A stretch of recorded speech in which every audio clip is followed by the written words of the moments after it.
मांगे तुंग स्वामी भगवान आदिनाथ स्वामी की भक्ति का गुणगान गाते हुए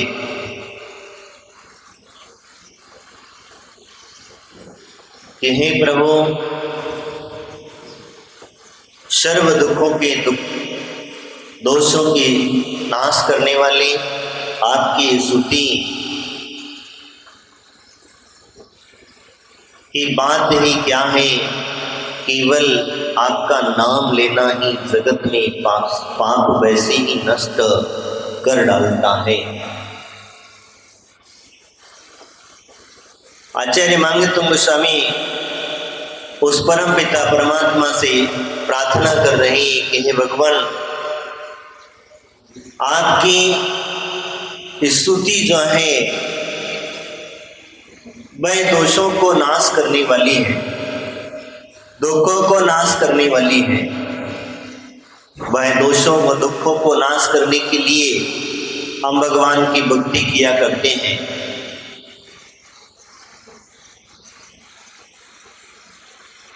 लेकिन उस स्तुति में भाव जुड़ना जरूरी है, नहीं तो फिर क्या हुआ, आए चढ़ाए और भग दिए। क्या चढ़ाया और क्या किया और कैसे किया कोई पता नहीं। अरे हमारे पास उतना समय नहीं है कि हम बैठ करके गवासन पूर्वक भगवान के सामने नमोस्तु कर ले। तो फिर आपको ये भगवान की भक्ति के चमत्कार कैसे घटेगा। हमारे पास उतना समय नहीं होता है कि हम आते हैं बस जल्दी जल्दी पाठ करते हैं, जल्दी जल्दी स्तुतियां करते हैं, बस स्तुतियां की और भाग लिए। लेकिन भगवान के नाम के सहारे की बात यहां कहते हैं कि भगवान आपकी स्तुति तो बहुत बड़ी बात है, स्तुति तो बहुत लंबी बात है, मात्र आपका एक नाम भी उच्चारण हृदय से कर लेता है श्रद्धा के साथ तो वो व्यक्ति तर जाता है,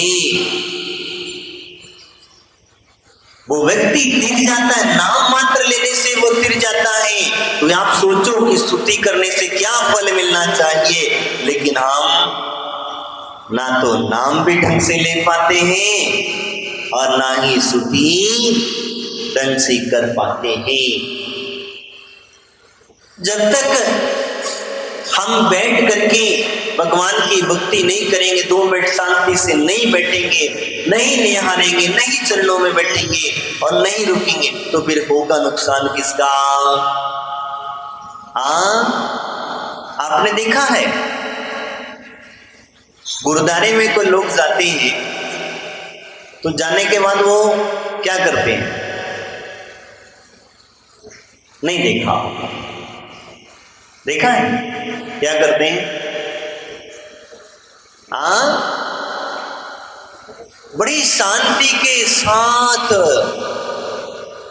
वो जो गुरु की बाइबल है उस बाइबल का उच्चारण होते रहता है। जो शास्त्र उनके यहाँ रखा गया है, जिसकी पूजा वो करते हैं, उसका उच्चारण होते रहता है। और सुनने वाला व्यक्ति जो भी दर्शन करने आएगा वो बैठेगा जरूर,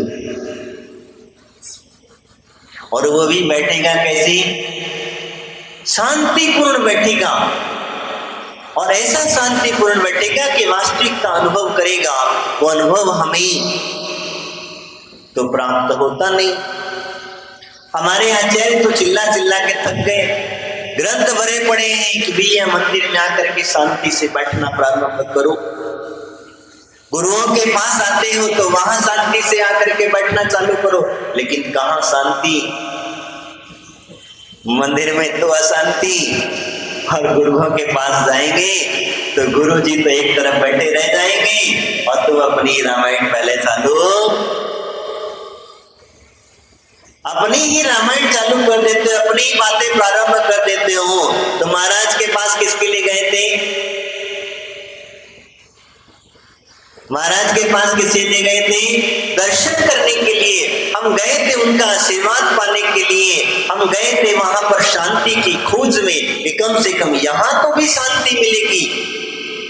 घर में बहुत खोज लिया, किसी का नाम शांति हो तो शांति रखना भैया, नहीं तो सब गड़बड़ा जाएगा। हाँ, पूर्ण शांति हो जाएगी, बुरा मत मान लेना तो पता चली कहीं। तो वहां गए थे हम गुरु जी के पास में शांति पाने के लिए, लेकिन शांति तो छोड़ो, अशांति हमने और वहां पर पैदा कर दी। उनकी गुरुद्वारे में आपकी ताकत नहीं, हिम्मत नहीं है कि आप फालतू की चर्चा कर लें, कर सकते हो? हाँ, वहां आप मौन से जाइएगा और मौन से ही आइएगा, लेकिन यहाँ तो कहते हैं भैया हमारा मौन लेकर के भगवान के सामने आएंगे तो भगवान से बातें कौन करेगा। लेकिन वही बात मैं आपसे कह रहा हूं, भगवान के चरणों में आना, भगवान की भक्ति करने आना तो घर से मौन लेकर के आना, और घर तक जाते समय भी मौन रखना, बीच में किसी भी प्रकार की बातें नहीं करना। और जहां तुमने बीच में बातें करना प्रारंभ किया वहीं तुम्हारा मस्तिष्क डिस्टर्ब हो गया, तुम्हारे मस्तिष्क में बहुत सारी बातें आना प्रारंभ हो जाया करती हैं। फिर आपकी भक्ति में जो मन है लग रहा था वो नहीं लगता, वो मन फिर और कहीं भागने की कोशिशें किया करता है। मौन रख करके आने से दो फायदे होते हैं। एक तो घर से आते समय रास्ते में जो कोई भी मिलेगा वो आपको रास्ते में रोकेगा नहीं। क्यों नहीं रोकेगा? क्योंकि मौन है तो ये कुछ बोलने वाला है नहीं, जवाब देने वाला है नहीं है, तो अपन बड़बड़ाते रहो, क्या करेंगे, इससे बढ़िया जान दो भैया इसको। दूसरी बात एक और होती है कि जब आप मौन लेकर के आएंगे तो मंदिर में कुछ भी होता रहे, बोल तो नहीं पाओगे, बोल पाओगे क्या? मंदिर में कुछ भी होता रहे, किसी से झगड़ा हो रहा है, किसी से कुछ भी हो रहा है, चाहे आप गलत देख रहे हैं तो आप जो है बोल नहीं पाओगे बीच में, और बीच में नहीं बोलोगे तो आपके ऊपर झगड़े से सामने वाला अगर आपको कुछ गलत कह रहा क्या ये कह रहा है कहता नहीं, एक कान से सुनना और एक कान से निकाल लेना। तो ये दो फायदे होते मंदिर में मौन रहने के। कभी जिंदगी में झगड़ा मंदिर में नहीं होगा, और मंदिर में जो लोग झगड़ा करते हैं वो ध्यान रखना सीधे नियम से अपनी नरक गति का बंद कर रहे हैं, क्योंकि झगड़ा तो वहीं ज्यादा होता है। कहाँ?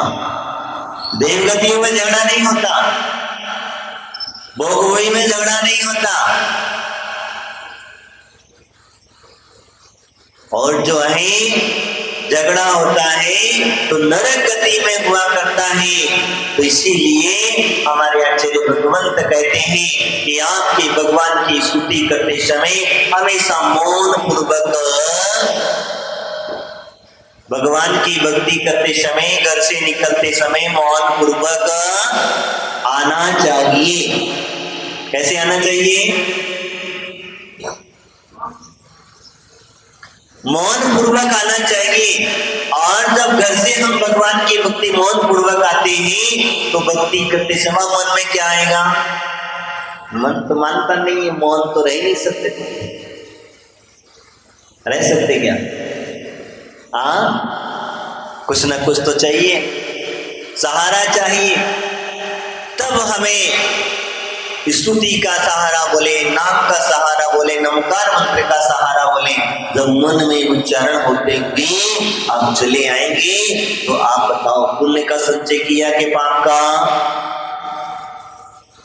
और अगर कहीं व्यक्ति घर से निकला मंदिर जाने के लिए और मंदिर जाते समय मौन खुला हुआ है, फिर उसे तमाम तरह की बातें याद आती चली जाती हैं, आते आती मंदिर में आते आते कुछ बातें याद आ जाती हैं, तो फटाफट से पट से पूजा करी, फट से चावल चढ़ाया, फट से फेंका और चलते बना। तो क्या होता है? इसका नुकसान हुआ, किसका नुकसान हुआ? स्वयं का नुकसान हुआ। और यही कारण है कि हमारे लिए जो भगवान की भक्ति का फल मिलना चाहिए वो फल प्राप्त नहीं हो पाता है। यहाँ वही आचार्य मंगतुंग स्तुति करते हुए कह रहे हैं कि भगवान आपके जो स्तुति है वो दुख और दोषों को नाश करने वाली है। किसको? दुख और दोषों को नाश करने वाली है। दुखों को नाश करने वाला कौन सा मंत्र? कौन सा मंत्र है? कौन सा मंत्र है? नहीं पता? तब जोर से बोलो ना, सुनाई कम देता है मुझे। नमोकार महामंत्र जो है वह दुखों का नाश करने वाला है। तो ऐसा मंत्र अगर हम स्मरण करते हुए चले आएंगे तो हमारे जीवन का सहारा, दुख नाश होंगे कि नहीं होंगे?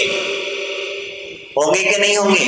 होंगे। आप यहाँ बैठ करके भगवान के समक्ष भी जब बैठते हो या स्तुति करते हो, दर्शन करते हो, दर्शन करने के बाद में 9 बार नमोकार मंत्र अवश्य हम लोग पढ़ते हैं। लेकिन वो पढ़ते समय हम लोग क्या करते हैं? पढ़ते समय हम लोग क्या करते हैं? कई लोग तो पढ़ते ही नहीं है, कई तो करा स्वाहा, चलो जल्दी जल्दी भागो। अब बाहर जाकर के दरवाजे के बाहर 1 घंटा 2 घंटा 4 घंटे बैठे रहेंगे, लेकिन मंदिर में 10 मिनट बैठने के लिए उनके पास टाइम नहीं होता है। तो मंदिर में कौन नहीं बैठता है बताऊं आपको? मंदिर में और गुरुओं के समक्ष, गुरुओं के पास शांति पूर्वक कौन नहीं बैठता? जो पापी दुष्टी आत्मा होता है, जिसका नरक गति का बंध हो चुका है, जिसका त्रिंच गति का बंध हो चुका है, ऐसा जीव वह भगवान के समक्ष नहीं बैठ सकता है, भगवान के सम्मुखन में नहीं बैठ सकता है। भगवान के नाम मात्र के स्मरण की स्तुति बताते हुए कह रहे हैं। तो एक घटना मुझे याद आई। भगवान वासुपूज्य स्वामी के गणधर हुए, एक गणधर हुए। उस गणधर परमेष्ठी को ग्रस्त जीवन में रह करके किसी ने भगवान वासुपूज्य स्वामी के अतिशयों का वर्णन कर दिया, उनकी अतिशयों का वर्णन कर दिया, उनकी आभा, उनकी प्रभाव का वर्णन कर दिया। और उसके सामने भगवान वासुपूज्य स्वामी की सारी जो तप की चर्या, तपश्चर्या का प्रभाव था वो सारा वर्णन कर दिया। और वर्णन करते ही उन राजा के मन में भाव हुए कि भगवान वासुपूज्य स्वामी के दर्शन करना चाहिए। क्या करना चाहिए? भगवान वासुपूज्य स्वामी के दर्शन करना चाहिए। यानी कि भगवान उस समय पर मंदारगिरी में विराजमान थे। तो जब मंदारगिरी में विराजमान थे, वो राजा था दक्षिण का, राजा था दक्षिण का। और दक्षिण का राजा होने के नाते वो वहां से चला। तो चलते समय बहुत उपसर्ग होने लगे, उपसर्ग होने लगे। तो क्योंकि राजा जाएगा तो सेना के साथ ही जाएगा, अकेला तो जाएगा नहीं। उपसर्ग होने लगे तो बहुत उपसर्ग हुए, इतने उपसर्ग हुए कि आगे ना बढ़ सके। और जब आगे ना बढ़ सके तो फिर सेना भी तितर बितर हो गई, क्योंकि इतना आंधी तूफान वर्षात इस तरीके के बरसने लग गया। तो राजा तो प्रजा तो प्रजा ही रहती है, बेचारी सेना तो सेना ही थी। उसने कहा राजा से, कुछ मंत्रियों ने आके निवेदन किया कि राजन आज ना चला जाए, फिर कभी आके देखा जाएगा, आगे तो कुछ स्थिति ठीक नहीं दिख रही है। राजन ने कहा जाना तो आज ही है, अब चाहे आगे आए, तूफान आए, बरसात आए, चाहे कुछ भी हो। मुझे चाहे कुछ भी हो जाए, जाना तो मुझे आज ही है और प्रस्थान आज ही होगा। कुछ देर तक चले, फिर परेशानी स्थिति हुई। स्थिति होने के पश्चात कहते हैं कि सारा का सारा राज्य परिवार जो था वो सब वापस लौट गया। राजा की जिद थी कि मुझे तो जाना आज ही है। अब क्या चमत्कार घटता है, नाम का सहारा देखिए कितना बड़ा होता है। उन्होंने कुछ नहीं किया, रथ से उतरे और उतर करके वहीं से नमः श्रीवास पहुंच जाए। इतना शब्द का उच्चारण किया कि बवंडर क्या हुआ, जितना बवंडर आया था वो सारा का सारा बवंडर एकदम जैसे आया ही नहीं था, कुछ भी नहीं हुआ था। मात्र साधारण सी अवस्था चल करके यानी कि भगवान का नाम लेने मात्र से इतना बड़ा बवंडर अपने आप छूमंतर हो गया। ये किसका प्रभाव था, किसका प्रभाव था? भगवान वासुपूज्य स्वामी के नाम का प्रभाव था। वासुपूज्य भगवान का प्रभाव नहीं था, ये उनका प्रभाव नहीं था, उनके भगवान के भक्त भगवान का प्रभाव नहीं था। ये तो मात्र उनके नाम का प्रभाव था कि नाम मात्र से स्मरण करने से वो बवंडर जैसी चीजें भी गायब हो सकती हैं। तो हम लोग भी यहाँ क्या कर रहे हैं, हम यहाँ क्या कर रहे हैं, किसके तरीके से हम जो भक्ति कर रहे हैं ये नाम का सहारा ही तो है। साक्षात अनंत है नहीं, सिद्ध है नहीं, साक्षात चंद्र प्रभु भगवान तो नजर आते नहीं है, आते क्या? हाँ क्या है? साक्षात अनंत है, साक्षात सिद्ध परमेष्टि है नहीं है। तो हम ही तो ये वही कार्य कर रहे हैं, वही भक्ति तो कर रहे हैं। हम उनके नाम मात्र का सहारा लेकर के ही तो ये भक्ति कर रहे हैं। और मंदिर में आकर के हम उनके इस नाम का जप करते हैं, नाम के माला फेरते हैं, और जो नाम की माला फेरता है उस परम पद को प्राप्त कर लेता है। हिंदू संप्रदाय में एक पंत है, उसे नाम जप करता है। एक बार एक सन्यासी उनके जो थे वो हमारे पास आए थे, तो जब उनसे हमने पूछा, मैंने कि आप नाम जप करते करते इतना, बोले महाराज नाम जप का इतना आनंद आता है, इतना आनंद आता है कि क्रियाकांड में मजा नहीं आता। मैंने कहा ऐसा कैसे जाप करते हैं आप? तो बोले हम सुबह शाम दोपहर तीनों टाइम जाप करते हैं। कितने टाइम? सुबह दोपहर शाम तीनों टाइम जाप करते हैं। तीनों टाइम बस क्या चलता है, आप लोगों ने कई बार सुना होगा, हरे राम हरे कृष्णा। क्या मिलता है? सिर्फ वो नाम का स्मरण करते हैं और वो स्मरण करने से उनको इतना आनंद, इतनी एनर्जी आती है। वो कहते हैं कि महाराज हमारा मन एकाग्र हो जाता, हम जो चाहते हैं वो हमें प्राप्त हो जाता है। हम जिस प्रकार से जिस लोगों को आकर्षित कहो, सब लक्ष्मी कहो, और भी हमारे आश्रम की तो ये हमारे अंदर में और भी, और अंत में हमारी वो ऊर्जा तैयार हो जाती इस नाम की चढ़ने से, इस नाम की ऊर्जा से कि हमें अपना भी भान नहीं रहता है। तुमने कभी जप किया?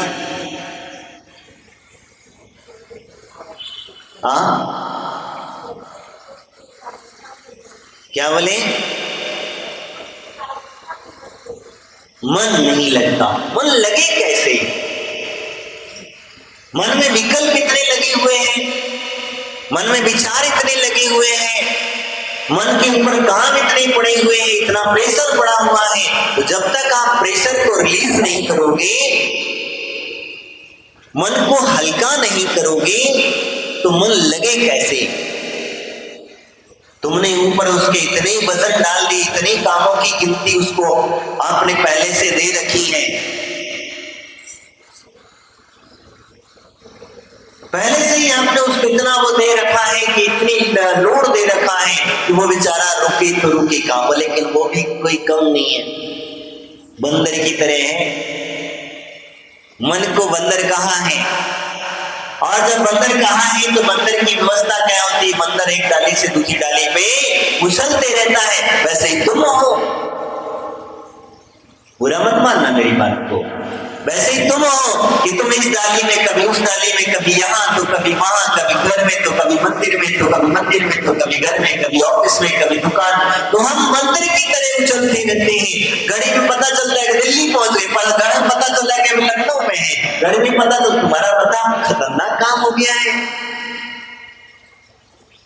इतनी स्पीड से भागोगे तो फिर मन भगवान के समक्ष कैसे लगेगा, गुरुओं के चरण में कैसे टिकेगा?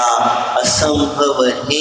इसीलिए वहां कहता हूं, मैं बार बार कहता हूं कि भगवान की भक्ति करते समय अपने मन को एकाग्र करने के भाव रखना, मन में एकाग्रता लाने के भाव रखना, और जब एकाग्र अपने आप को कर लोगे तो समझ में आएगा आपने श्रद्धा के साथ लिया हुआ नाम भी, मैं जो कह रहा हूं बात समझ लेना। आपकी पूजा स्तुति तो बहुत बड़ी बात है, आपने मात्र नमोकार मंत्र का स्मरण भी कर लिया, आपने मात्र चंदा प्रभु भगवान का स्मरण भी कर लिया, आपने वैष्णव तीर्थंकरों का आदि का स्मरण भी कर लिया, एक तीर्थंकर का श्रद्धा के साथ नाम स्मरण कर लिया है, तो समझना आपका जीवन सार्थक हो गया। मैं नहीं कहता आपको 2-2 घंटे 4-4 घंटे 6-6 घंटे पूजा मंदिर में बैठ करके पूजा करो, 5 मिनट बैठो, 10 मिनट बैठो, 15 मिनट बैठो, 20 मिनट बैठो, लेकिन ऐसे बैठो कि आपकी 2 घंटे की एनर्जी 5 मिनट के अंदर में भी आपको प्राप्त हो जाए, तो आनंदित चीजें हैं। नहीं तो क्या हुआ, आए चले गए, क्या लाए, क्या साथ में लेकर के जाओगे? तुम जिसके लिए अपना समय व्यर्थ में गमाते हो, जिन लोगों के लिए आप समय में व्यर्थ में गमाते हो, एक बार उनसे हृदय से प्रेम से बैठ करके पूछना कि जितना सारा पाप मैं कमा रहा हूं, इस पाप में कौन कौन मेरे साथ में सहभागी होगा?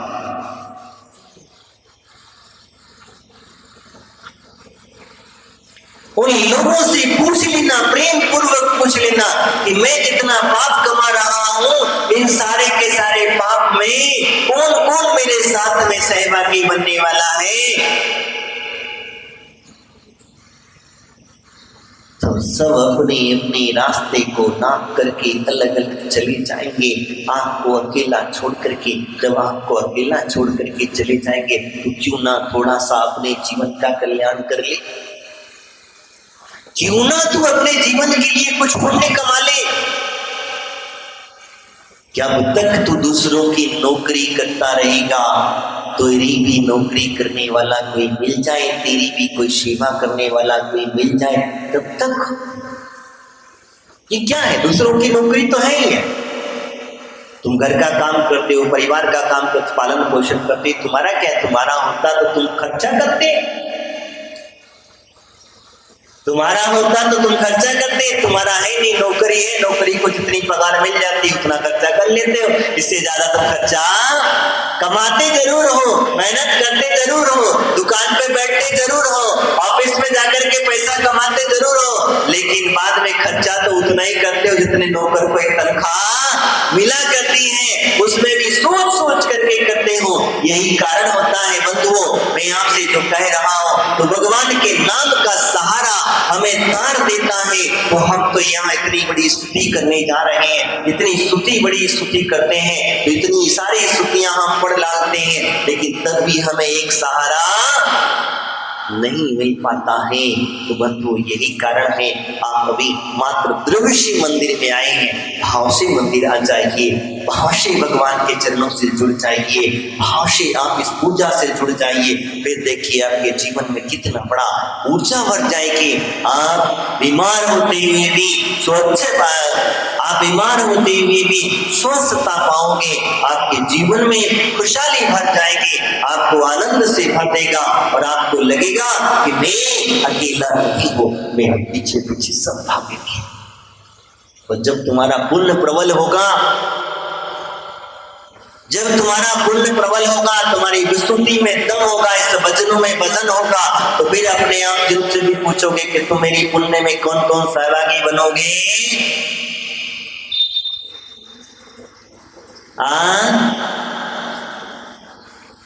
मैं जो पुण्य कमाने जा रहा हूं, मैं जब स्वर्ग जा रहा हूं, स्वर्ग की व्यवस्था बना रहा हूं, तो कौन कौन स्वर्ग चलना चाहेगा?